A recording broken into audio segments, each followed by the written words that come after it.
Մասնագիտություն։ Բարև ձեզ հարգելի ռադիոլսողներ, նաև հանրային ռադիոյի կայքում, YouTube-յան, Facebook-յան էջում մեզ հետևողներ, այսօր ներկայացնելու ենք հինավուրց, բայց շատ նաև ժամանակակից, փոփոխվող եւ կարևոր մի մասնագիտություն, թե որն է այն, նախ լսենք իմ գործընկեր Իզաբելլա Գրիգորյանին։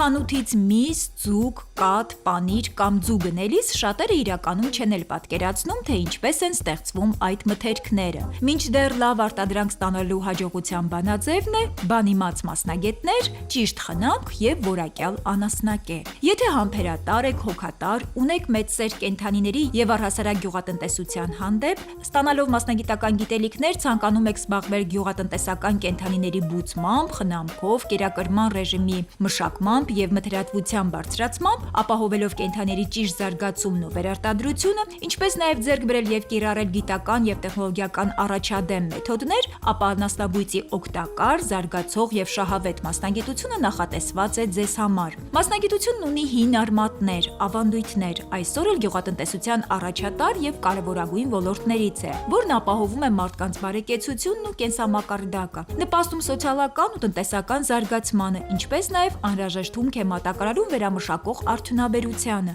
սննդի, տեքստիլի, կաշվի եւ մի շարք այլ ճյուղերի համար։ Իմ զրուցակիցն է Հայաստանի ազգային ագրարային համալսարանի մորֆոլոգիայի եւ կենդանագիտության ամբիոնի դոցենտ, գյուղատնտեսական գիտությունների թեկնածու Տիգրան Չիթչյանը։ Բարև ձեզ, պարոն Չիթչյան։ Բարև ձեզ, պարոն Զաքարյան։ Հիմա այս ուսումնական ծրագիրը կոչվում է կենդանագիտություն եւ կենսատեխնոլոգիա, բայց մասնագետները, ասենք, գրվում է դիպլոմում անասնաբույծ, չէ՞, այսպես ասենք։ Հիմա որ նայում ենք անասնաբույծ, այս այնքան լայն հասկացություն է, որովհետեւ դե անասնաբուծության մեջ թե ոչխարներ, թե չէ, մանր եղջերավոր կենդանիներն են, թե խոշոր եղջերավորներն են, թե ձկնարդյունաբերությունն է, այո, մտնում է, թե մեղվաբուծությունն է նույնիսկ, այո, միանշանակ։ Հա, այսպես որ վերցնում ենք այնքան լայն հասկացություն է այս անասնաբուծությունը։ Չնայած, ասենք, հիմա Հայաստանում կարծես թե մենք կենտրոնացել ենք այդ ֆերմաների վրա, խոշոր եղջերավոր կենդանիների։ Երևի ամենապահանջված անասնաբույծներ այդտեղ են, Հայաստանում։ Նախ առաջին շնորհակալություն հրավերքի համար։ Այո, շատ լավ ոլորտ ենք այսօր միասին քննարկելու։ Անասնաբուծությունը դա հին էվոլյուցիոն ժամանակաշրջանից եկող մասնագիտություն է, որը ապահովում է մարդկանց, մարդկության, ուրեմն սննդի պահանջը։ Այսօր իհարկե շատ ճիշտ դուք նկատեցիք, որոշակիորեն անասնաբուծության վարման ոճը, անասնաբուծության նշանակությունը, դերն ու նշանակությունը մի փոքրիկ փոխվել է։ Իհարկե, նորից շեշտը դրում է ժողովրդի մարդկության սննդի անվտանգությունը ապահովելու, որակով կենդանական ծագման մթերք ստանալու։ Այո, դուք ճիշտ նշեցիք, անասնաբուծության ոլորտը ընդգրկում է տավարաբուծությունը, ոչխարաբուծությունը, խոզաբուծությունը, թռչնաբուծությունը, մեղվաբուծությունը, ձկնաբուծությունը, այո, շատ մեծ, ուրեմն, այսպես ասած, արյալ ունի։ Այո, փոփոխվել է։ Այն պահանջները, որը նախկինում կար անասնաբուծության վերաբերյալ, լրիվ վերանայվել է։ Այսօր շատ կարևոր նշանակություն է տրվում կենդանիների բարեկեցությանը։ Ինչու համար, որովհետև գենետիկական այն մեթոդները, այն ձևերը, որոնք կիրառվում են, կերերի տեխնոլոգիաների, կերակրման տեխնոլոգիաների, կերերի տարբեր տեսակների, նոր տեսակների, կամաց աշճանաբար դրանք սպառվում են, եւ գիտությունը նոր ճյուղ է վերցրել իր առջև, այսպես ասած, խնդիր է դրել, որ անասնաբուծության անասնապահությունը մթերատվությունը բարձրացնելու այլ ինչ ուղի կա, եւ գտել են գիտնականները, որ դա կենդանիներին ավելի բարեկեցիկ վիճակում պահելն է։ Օրինակ բերեմ, այդ տավարաբուծությունը, որը մեր հանրապետության անասնապահության գլխավոր ճյուղն է, ինչպես նշեցիք, ստացված կաթի, Հայաստանում ստացվող կաթի մոտ 540, մոտ 600,000 տոննա տարեկան կաթ է արտադրում, դրա 95%-ը ստացվում է կովերից, կաթնային տավարաբուծությունից։ Անասնապահության իսկ մնացածը մյուս տեսակի կենդանիներից։ Այսօր արդեն տավարաբուծության վարման տեխնոլոգիան նոր կանոններով է շարժվում։ Ստեղծվում են խելացի անասնաշնքեր։ Այ ես հիմա նայում եմ, եթե մենք նայում ենք ոչխարաբուծությունը, կարծես թե փոփոխություն չկա, դե քիչ է։ Ոչխարները արածեցնում են եւ այսպես դաշտերում դրա համար շատերը ասում են, որ ոչխարի միսը ամենաանարատն է, որ Եվ ճիշտ են ասում։ քիմիական տարեր չկան, Ճիշտ են չէ՞, ասում, բնական են այս առումով, Եթե նայենք մեղվաբուծությունը, չեմ կարծում, որ մեծ փոփոխություններ կան, չէ, էլի, կարծես թե շարունակվում է այն տրադիցիան, գուցե կան, բայց կնշեք, դե խոզաբուծությունը չգիտեմ, ասենք այդպես այս նորամուծությունները կիրառվում են այդքան թե չէ, բայց իհարկե անասնապահության մեջ ձեր ասած շատ մեծ նորարարություններ ենք մենք տեսնում, ինչ որ խելացի կոչվող ֆերմաներ, չէ, այդ անգլերենից բխող smart farm, որ ասում են, խելացի ֆերմա կամ խելացի անասնաշենք, վերջի 5-6 տարիների ընթացքում կառավարությունը այդ որոշումը անեց եւ առաջարկվեցին նոր նախագծեր անասնաշենքերի տիպային անասնաշենքերի կառուցման, որը երբեք նախկինում այդ ֆորմատով չէր կառուցվել։ Այսինքն կենդանիների համար այժմ անասնաշենքի, մենք ժողովրդական լեզվով ասում ենք գոմի ներսում, ապահովում են հովհարներ, վենտիլյատորներ, ապահովում են շատ բարձր տանիք անասնաշենքի, շատ բարձր տանիք, ուրեմն լուսավոր ձիուկով, ասում են սվետավոյ կանյոկ, որ գազերը, այդ արտանետվող գազերը, դա ածխաթթու գազն է, ամյակն է, մեթանն է, շատ արագ ու շատ հեշտ դուրս գան։ Նախկինի տարբերությունը ես հիմա կնշեմ։ Ջրելը կենդանիների, ջրել նշանակում է ջուր խմեցնել, ստեղծում արդեն տեղադրում են խմբակային ջրխմոցներ, որը ավելի հեշտացնում է թե աշխատանքը, թե կենդանիներին։ Անասնաշենքերում տեղադրում են խոզանակներ, ռոբոտ խոզանակներ, կենդանին մոտենում այդ խոզանակին դիպչում է եւ այդ խոզանակը սկսում է պտտվել, որ պտտվում է կենդանին իր մաշկը մոտեցնում է այդ խոզանակին եւ ամբողջ մաշկը խոզանակվում է, այսինքն ծակոտկեները մաքրվում են։ Պատկերացրեք 600 կիլոգրամանոց կենդանի, ամբողջ օրը փոշի, կեղտի եւ այլն, Այն ժամանակ այդ բաները անում էին նմանատիպ բաներ խոզանակում էին կտվորները, որը բավականին աշխատատար, ֆիզիկական ծանր աշխատանք էր։ Իսկ հիմա կովը ինքը արդեն հասկանում է, թե իր մարմնի մասը, որ մասը պետք է մոտեցնի խոզանակին եւ շատ Նաեւ սնունդն է, ինչ որ շատ կարեւոր ու փոխվել է, չէ՞, ինչ որ հատուկ միացություններ։ Այո, պրեմիքսների մասին է խոսքը, շատ ուրեմն որ գիտությունը զարգանում է, նաեւ զարգանում զարգանում է նրան զուգահեռ նաեւ գիտությունը։ Տոհմային գործի մասին, սելեկցիայի մասին քիչ հետո կխոսենք։ Հիմա հարցը բարձրացվեց կերակրման վերաբերյալ, այո, նոր կերատեսակներ են առաջ գալի, սպիտակուցներով շատ ավելի հարուստ, բուսական սպիտակուցներով, օրինակ Օսլան սոյան շատ ուրեմն հիմա բան անում, շատ տեղ է տրում սոյայի հատիկը որպես բուսական սպիտակուցի աղբյուր, Նաև լրացակերեր, այդ ձեր ասած պրեմիքսները, տարբեր վիտամիններով, հանքային աղերով, ուրեմն այսպես ասած տարբեր անհրաժեշտ նյութերով, որը նախկինում համակցվածքերի մեջ շատ քիչ էին անում։ Ստանդարտ կերեր կար։ Պարոն Չիչյան, կներեք, որ ընդհատում եմ։ Հիմա այսինքն հիմա անասնաբույծը այսօրվա, այսինքն այս պիտի երևի այս նոր տեխնոլոգիաներին ծանոթ լինի, չէ՞։ Միանշանակ։ Այդ դրա համար առիթ եղավ եւ պահանջ եկավ, որ պետք է անասնաբուծության մասնագիտացման կրթական ծրագիրը վերանայել։ Ինչու համար, որովհետև մեր կապը հիմա դրսի հետ, այսինքն Եվրոպայի հետ, Ասիայի հետ, ժամանակակից զարգացած երկրների հետ, զարգացած ասելով ես նկատի ունեմ նաև անասնաբուծության ոլորտը, տեխնոլոգիաների հետ շփվում ենք, որովհետև հիմա շատ մեծ հոսք կա, էկոնոմիկայի նախարարությունը դրան շատ ընդառաջում է, ներ են կրում տոհմային բարձրարժեք կենդանիներ։ Տոհմային բարձրարժեք կենդանիները ունեն իրենց պահվածքի խնամքի պահանջը, որը նախկինում հանրապետությունում մենք սովոր չէինք, որովհետև այդպիսի կենդանիներ չկային։ Մեր կենդանիների միջին կաթնատվությունը, ամենաբարձր կաթնատվությունը, միջինը չեմ ասում, 4.500-ից չէր անցնում, ընդհանրապես 4.5։ Պատկերացրեք, որ Հայաստանում Կովկասյան գործ ցեղի կովի կաթնատության ռեկորդը եղել է 7700 լիտր։ Այն էլ 1984 թվականի Շահումյանի կոլխոսի քուր անունով կովի կաթնատվությունն եղել։ Այսօր, իսկ որ դա բաժանում են 300-ի, հա, դա գալիս է մոտարապես 27 լիտր օրեկան միջինը կաթ, հա։ Եթե 10 ամսով են կաթնատվության շրջանը հաշվում։ Այսօր հանրապետությունում 30, 40, 50 լիտր կաթվող կովեր մոտարապես մենք ունենք արդեն 4-ից 500 գլուխ այդպիսի կովեր։ Հիմա մեծ մեգաֆերմաներ են ստեղծվում։ Պարոն Չիչյան, հիմա այս խոսեցինք, բայց երբ որ ասում ենք անասնաբույծ, հիմա ես հասկանում եմ, որ առաջի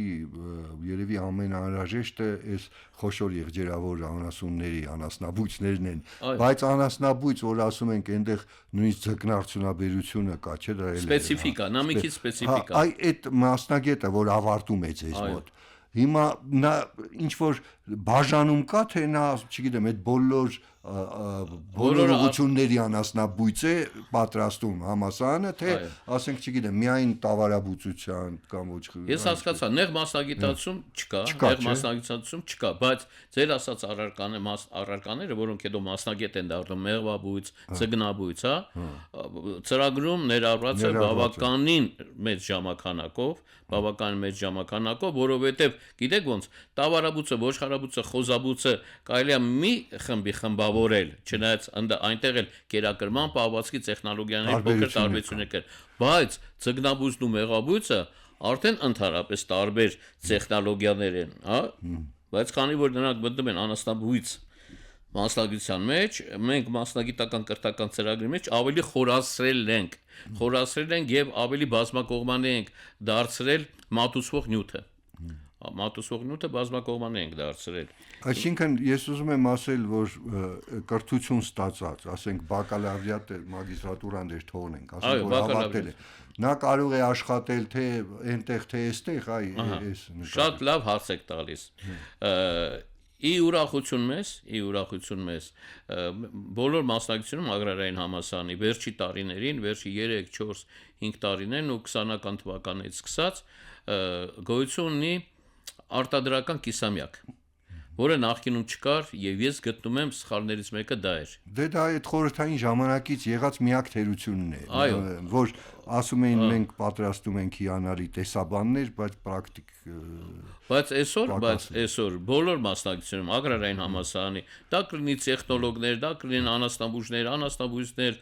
տնտեսագետներ նույնիսկ, հա, ուղիղ մի կիսամյակ, այսինքն 4 ամիս, նրանք գնում են իրենց մասնագիտությամբ հմուտ, ուրեմն արտադրության ղեկավարների մոտ, հմուտ մասնագետների մոտ, նեղ խորը մասնագիտություն է ստանում իրենց ընտրված մասնագիտության։ Այս սա մեզ ինչ որ ասած փրկում է եւ դա մեր ուրեմն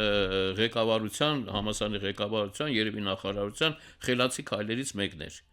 Եվ զգացվում է որակապական մեծ տարբերություն։ Օրինակ ես 35 տարի դասավանդում եմ, այսօրվա ուսանողները, հա, որ բոլորը ասում են, «Վայ, այսօրվա ուսանողները», չէ,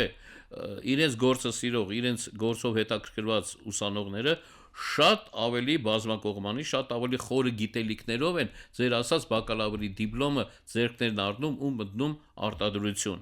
Նախկինում այդպես չէր։ Նույնիսկ ես 1977-ին որ ավարտել եմ, հա, տեսական գիտելիքներով կարմիր դիպլոմով ավարտել եմ, բայց գնացել եմ տնտեսություն, մեր խոչընդոտների եմ հանդիպել։ Գնում էինք պրակտիկա, ամառը գնում էինք պրակտիկա 40 օր։ Բայց 40 օրում նախ առաջինը այդպիսի պրակտիկան, այդպիսի պլանավորված չէր, հա, ու բազմակողմանի էր։ Դաշտ էինք գնում, խոզանոց էինք գնում, ոչխարանոց էինք գնում։ Այստեղ մի քիչ ավելի ճիշտ է նեղ, ավելի նեղ, բայց ավելի ուրեմն արդյունավետ է, ասեմ ձեզ։ Իսկ այ մագիստրատուրան, որ կանք ասենք ընդունում է, մագիստրատուրան որևէ այսպես վերցնենք, որևէ ուղղությամբ են խորանում, թե ընդհանուր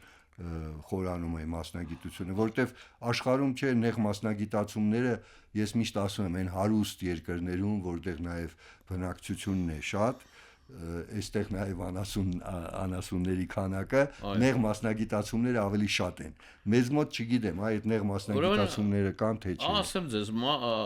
մագիստրատուրան տարբերվում է բակալավրից, կրթական ծրագրերի, ուրեմն, այսպես ասած, խորացվածության աշճանով, եւ ինչու՞ չէ, մի քանի նաև լրացուցիչ առարկաներ մտցնելով, ճիշտ է, մագիստրատուրան ընդամենը 3 է, տարուկես, բայց կան առարկաներ, որը արդեն մագիստրատուրան նաև ինքը հետազոտող է, արդեն, չէ՞ որ մեր կրթական երկրորդ աշճանը, երրորդը ասպիրանտուրան է, մագիստրատուրան երկրորդն է, հա, արդեն հետազոտողի կարգավիճակով նրանք անցնում են այնպիսի առարկաներ, որը նախկինում մենք հիմա որոշակի բակալավրում ենք մտցրել, օրինակ մի հատ առարկա կա շատ հետաքրքիր, որը ասպիրանտուրան ժամանակին ընդունվում էին նոր ղեկավարները, նայեք, անասնաբուծության հետազոտական մեթոդաբանություն։ Այսինքն ուսանողներին սովորեցնում են եւ հետո մագիստրատուրան մեթոդական ինչ մոտեցումներ պետքա ցուցաբերեք փորձերը անելիս։ Առաջ միայն ասպիրանտուրա ընդունվելիս, որ բանը դուք տեսել եք դիսերտացիան նյութը եւ մեթոդը, հա, գրված է։ Ինչ մեթոդներ է կիրառվում։ Ընդունված մեթոդներ կամ ընդհանրապես չընդունված առաջի անգամ մեթոդներ եւ այլ։ Հիմա արդեն նախապատրաստում ենք ուսանողին, բակալավրին, մագիստրին ընդհանրապես արդեն ինքնուրույն սկսում դանել, այդպիսի առարկաներ։ Ընդ վիճակագրությունն, ընդ պոպուլյացիոն գենետիկա, մեր մասնագիտության գծով, հա, կերակրման ուրեմն մեթոդներն են, հա, կերակրման քիմիական եւ մարսելիության, սննդարարության կերերի ավելի խորը գիտելիքներ, քան բակալավրի մակարդակում։ Եվ հաջողված ուղղակի մի փոքրիկ ուրեմն ես գտնում եմ, որ պետքա ճշտում կատարենք, ցանկալի կլինի, որ մագիստրատուրա գործերը տան եւ ընդունվեն, մասնագիտությանը շատ մոտիկ, կենսաբանական հենք ունեցող ուրեմն բակալավր ավարտած շրջանավարտներ դեպքեր են լինում, որ շատ են սիրում, գցենք թե շնաբուծությունը, կինոլոգիան եւ այլն, ասում են գնանք անասնաբուծականում դիպլոմ անենք, խորանանք, բայց պոլիտեխնիկ ավարտած անձնավորություն է, հա, նա մի քիչ դժվարություններ է կրում, ինչու համար, որովհետեւ կան ուրեմն դասախոսության ժամանակ, ուսման ժամանակ եւ գիտության ժամանակ այնպիսի ուրեմն մոմենտներ, որ առաջի կուրսից ուսանողը հիմք ունենա, այո, հենք ունենա կենսաբանական։ Միայն դա ի ուրախություն մեզ, կոնկրետ անասնաբուծություն մասնագիտության եւ ուրեմն կրթական ծրագիրը կենթանագիտություն եւ կենսացիական հիմնականում ընդունվում են մեր մոտ, քանի որ հիմա անասնաբույծ շրջանավարտ մի քանի տարի ունենք, օրինակ այս տարի բոլորը անասնաբույծներ են։ Այնտեղ որ տեղը լրանում է կամ սիրով իրեն գալիս են, ասում են պարոն Չիչյան, մի մասնագիտություն ունենք, նրանց մենք առաջի կուրսում 2 սեմեստր դասավանդում ենք մեր անասնաբուծությունը։ Բայց մարդիկ կան եւ աղջիկներ եւ տղեր, օրինակ հիմա այս տարի մենք ունենք 5 մագիստր անասնաբուծության գծով, որից մեկը աղջիկ է եւ 4-ը տղա, բոլորն էլ անասնաբույժ ավարտած։ Անասնաբույժ։ Այո, անասնաբույժ երկրորդ մասնագիտությունը։ Այո, ընտրում են մագիստր, շատ հաջող, շատ ուրեմն ձևով, հա, խորանում ենք, նրանց հետ խորանում ենք, քիմիա, կենսաբանություն, կենթանամեթոդ չենք խորանում հիմնական, որովհետեւ նրանք կարող է շատ ավելի խորներ են անցել, հիմնականում սելեկցիա, գենետիկա, սելեկցիայի մոդելավորում, հա, որ առարկաները իրանց կրթական ծրագրում չի եղել, բայց այս դիպլոմը պաշտպանելուց հետագա գիտագործնական աշխատանքի համար այս առարկաները հիմա պետք են։ Ես միշտ դուք ինչ որտեղ պատասխանեցիք հարցին, ես մտածում եմ, որ սա միայն տղաների մասնագիտություն է, բայց երևի աղջիկներ էլ կան, հա։ Ես ձեզ ասեմ, շատ փայլուն, մենք մեր կենթանաբանական այգու աշխատակցուին այս տարի ավարտեց, շատ փայլուն ավարտեց, հիմա էլի բաժնի վարչակ կենթանաբանական այգում աշխատում, անասնաբույժ, շատ փայլուն ավարտեց։ Անասնաբույժ, բայց անասնաբույծ։ Բուծությունից ավարտեց։ Ես ավարտելը բուծությունից եմ ասում։ Ես խեմ ասում անասնաբույժ, որովհետև բանը 3-4 տարի է մենք շրջանավարտ չունենք։ Հիմա նոր ընդունվել են, քանի որ մի քիչ հրապուրիչ չէր մեր մասնագիտությունը, դրա մասին էլ կարանք երկու խոսք խոսանք, բայց հիմա որ արդեն կենթանագիտություն ու կենսատեխնոլոգիա է, իսկ կենսատեխնոլոգիական ուրեմն մի քանի առարկաներ նոր մենք ավելացրել ենք, հա, մասնագետ ունենք, շատ դա մասնագետ ունենք, հա, մոլեկուլյար գենետիկա, կենսատեխնոլոգիա, վերարտադրությունը, հա, զիգոտայի տրանսպլանտացիա, շատ հրապուրիչ է դարել, մանավանդ անասնաբույժներն էլ դրանից հեռու չեն ու շատ հաջող ստացվում է։ Հա, այնպես որ մենք ապագայում մենք վակուում ենք ունեցել, այսպես ասած, բանը Բայց երաշտական հիմա որ այսքան զարգանում է անասնաբուծությունը, այսինքն այդ ֆերմաներ են հիմնվում եւ այլն, միթե մենք այդ անասնաբույսների կարիք չունենք եւ արդյոք այդ մասնագիտությունը բարձր վարձատրվող չի նման հիմնարկությունները։ Ուրեմն ես ձեզ ասեմ, ցավոք սրտի, քանի որ հիմա մասնավոր է, դա արդեն ըստ պայմանավորվածության, ըստ պայմանագրային է։ Հաստիկային աշխատաբար չկա, 300 ռուբլի, թե 400 ռուբլի չկա։ Հա, դա կախված է արդեն սեփականատիրոջից, գործատուից է կախված։ Կան գործատուներ, որ օրինակ ես գիտեմ, անասնաբույսներ 1-2 հոգի, բայց անասնաբույժներ, որ արդեն որ առաջ բողոքում էին շատ ցածր գյուղերում տարիքը մեծացել է 60-անց են բոլոր փորձառու անասնաբույժները, այո, այդ տենդենսը կար, բայց հիմա աստիճանաբար, այդտեսը 2026 թվականն է, աստիճանաբար երիտասարդներին լավ աշխատաբարձով արդեն հասկացել են գործատուները, որ իրենք պետք է ունենան իրենց հիմնական մասնագետը, որտեղ իշքան էլ հրավիրովի լինի անասնաբույժը, մեկը այդ կենթանուն ինքը ամիսը 1 կամ 2 ամիսը 1 է տեսնելու մի հատ ինչ որ միջոցառում անելու համար, բայց որ ամենօրյա հաստիկով ինքը տնտեսություն անասնաբույժը, նա արդեն ոնց որ այդ շնչում է տնտեսության բոլոր լավ ու վատ ուրեմն դարդերով, հա, այսպես ասած, դրա համար արդեն որոշ շահր գործատուներ ընդգրկան են, վերցնում են։ Դե այ որ խոսեցինք մագիստրատուրայից, ուրեմն այստեղ ձեռնտու է, որ մարդը, ասենք, նույն եւ անասնաբույժ լինի եւ ավարտի մագիստրատուրան անասնաբուծության եւ դառնա անասնաբույծ։ Այսինքն երկուսը մեկտեղի, այսպես։ Այո, շատ լավ է, երկուսը մեկտեղի եւ այդ դեպքում առանցին անասնաբույծի կարիք էլ չի լինի, անասնաբույժի կարիք էլ չի լինի, որտեղ ասած ձեզ երկուսը մեկ տեղում է։ Եվ մենք արդեն ունենք հաջողված։ Օրինակ Գյումրիում մեր անցյալ տարվա, այսպես ասած, շրջանավարտը մագիստր աշխատում է եւ անասնաբուծություն է անում, շատ հարցերում եթե մի քիչ խեղճանում է, փարկասու հեռախոսը զանգը կա, շատ ազատ շփվում են խորհուրդները, հա։ Իդեպ ասեմ ձեզ, արդեն նախարարությունը, կառավարությունն էլ է մտածում։ Հիմա Գյումրիում նախատեսում է սելեկցիոն կայան ստեղծել ցեղերի վերարտադրման, ուրեմն նորից, այսպես ասած, վերստեղծման համար։ Կոնկրետ Կովկասյան գորշ տավարի ցեղը, որը Հայաստանի ամենահիմնական ցեղն է եղել, այդ լեռնային արոտները շատ հաջող օգտագործել է եւ որպես մաքրացեղ կենտրոնի այսօր Հայաստանում գոյություն չունի։ Դե որովհետև նրա երևի կատնատվությունը ինչ չէր, հիմա պայմաններին, բայց մի հատ մեծ բայց ունենք։ Ամեն դեպքում ինչքան էլ մեծ տնտեսություններ լինեն, խոշոր մեգատնտեսություններ լինեն, մենք կաթի ու մսի հիմնական քանակը Հայաստանում արտադրում է փոքր ուրեմն մասնավոր արտադրողների, որոնք ունեն 3, 4, 5 մինչև 10-15 կոպ, հա։ Այ նրանց ձեռնտու են այդ ցեղատեսակները։ Այո, ձեռնտու ինչու համար, որովհետև այդպիսի ուրեմն ֆերմերները կամ շահառուները նրանք օգտագործում են ամառային արոտները։ Այսօր մեծ խնդիր է մեր լայնարձակ, մեր հարուստ, մեր ալպյան արոտների թեր օգտագործումը։ Ինչու համար, որովհետև սովետական երկրի ժամանակ սովխոզները, կոլխոզները այդ յալլաներում արոտավայրերում ունեն իրենց ենթակառուցվածքները 1991 թվականից որ սեփականաշնորհվեց գյուղատնտեսությունը դրանք քայքայվեցին, քանդվեցին, ճանապարհները վատացան 1500 մետրից մինչև 3000 մետր կամ 2500 մետր 14 կիլոմետր գյուղից հեռու հեշտ չի այդ ամեն ինչը կազմակերպել առաջ պետություններ կարողանում էր անել Դե նաև մի ուրիշ հարց կա, երբ որ մենք ասում ենք մաքուր սնունդ, բնական սնունդ, հիմա որ նայում ենք, ասենք այդ սննդի որակը հիմա միշտ այսպես մարդ նայում է ու կասկածում, ասենք, այդ բնական սնունդ է թե արհեստական։ Այս առումով, այդ որ դուք ասում եք մարգագետիններում սնված, չգիտեմ, կենթանին էլ ավելի կարծում եմ այդ միսն էլ, չգիտեմ, կաթն էլ ավելի բնական սնունդ կլինի, հա, այդպես նայեք, այդ տարբերությունն էլ կա։ Եվ ավելի այդ օրգանական ավելի թանկ է աշխարհում սովորաբար, քան Ցավոք սրտի մեր մոտ դեռ այդ տարբերությունը չկա, բայց ես միշտ sense մեր զրույցների ժամանակ ընկերներ կլինեն, գոլեգաներ կլինեն, բանից պարզվում է, որ այս 30 տարի հետ գնալը մի քիչ օգուտ է տվել նաև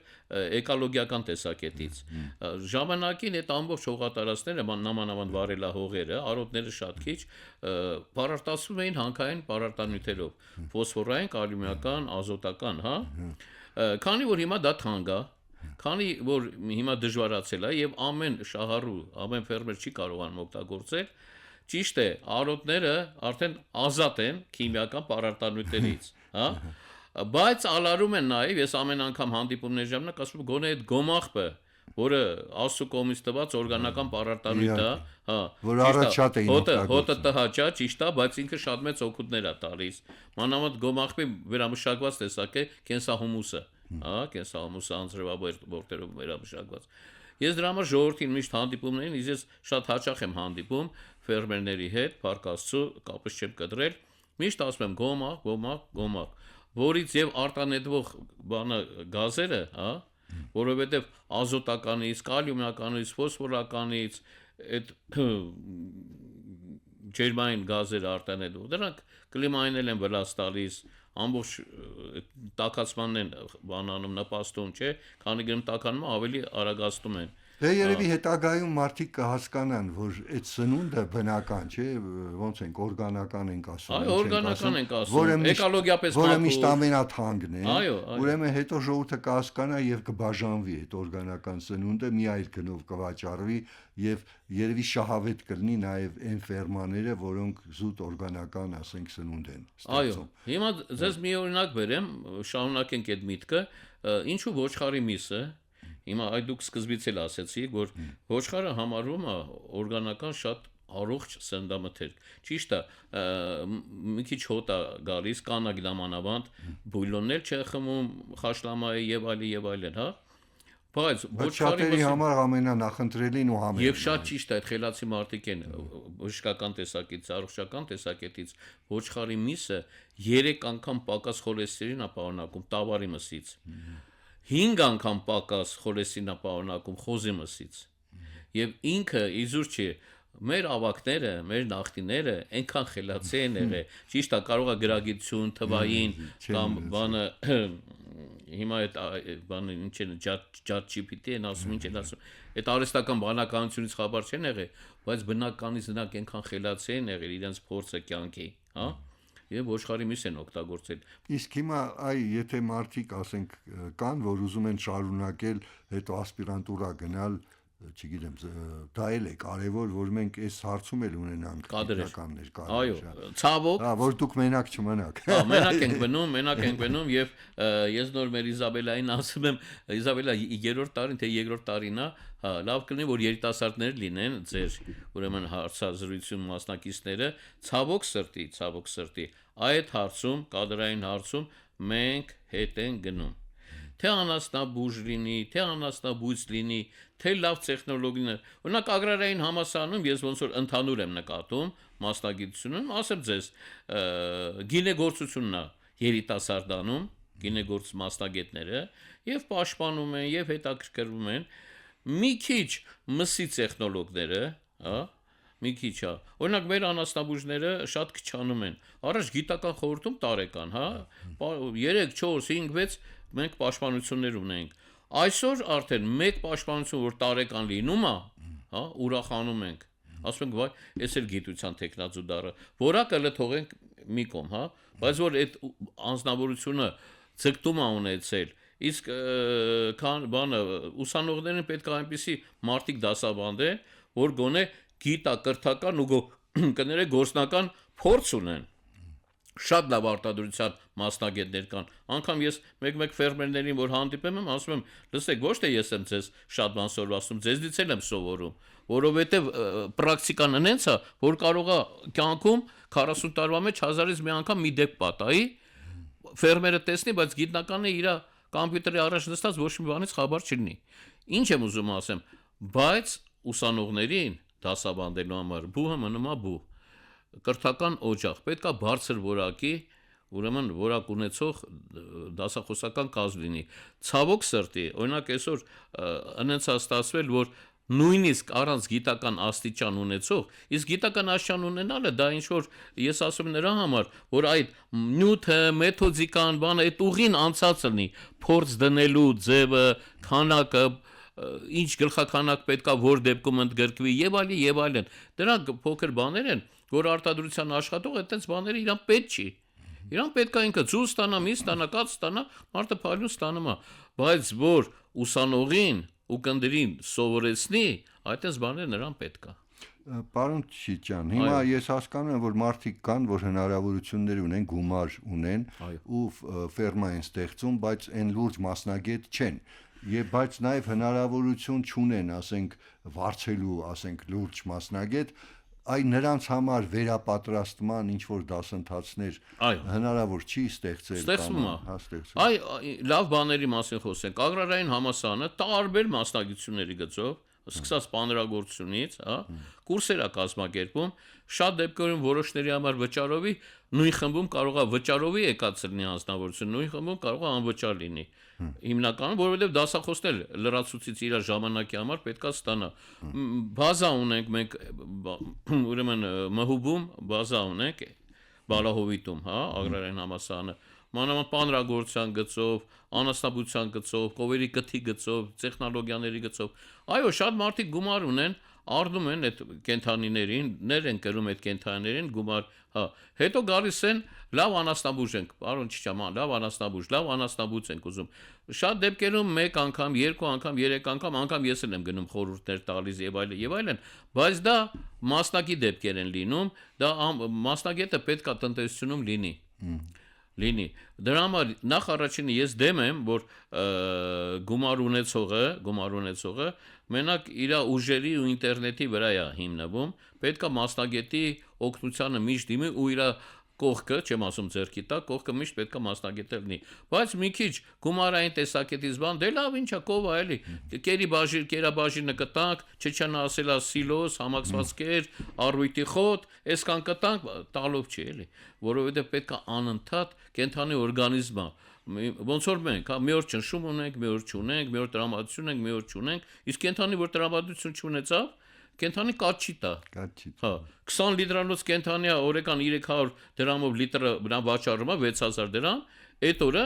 նա կաթ չի տա, ընդամենը 2000 դրամի կաթ կարած կթես դրանից, եթե տրամադրություն չունեցավ։ Իսկ տրամադրությունը դա կախված է կենթանու բարեկեցության վիճակից։ Մի քիչ կուլտուրան փոխվել է։ Իհարկե մեր անասնապահությամբ մտածող զբաղվող մարդիկ էլ արդեն բավականին զարգացել են, բայց ամեն դեպքում դեռ շատ աշխատանք կա անելու։ Դե հուսանք, որ այս նոր ավարտողները, նոր անասնաբույծները, որ այս ծրագրով ավարտել են, արդեն ցույց կտան արդյունք, կունենան աշխատանք եւ դուք ավելի հեշտ կկողմնորոշվեք եւ նաեւ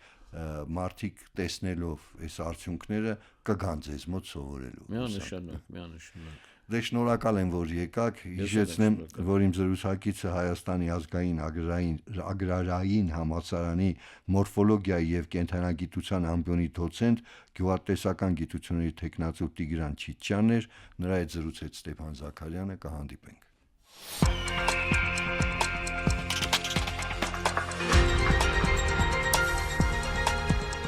Մասնագիտություն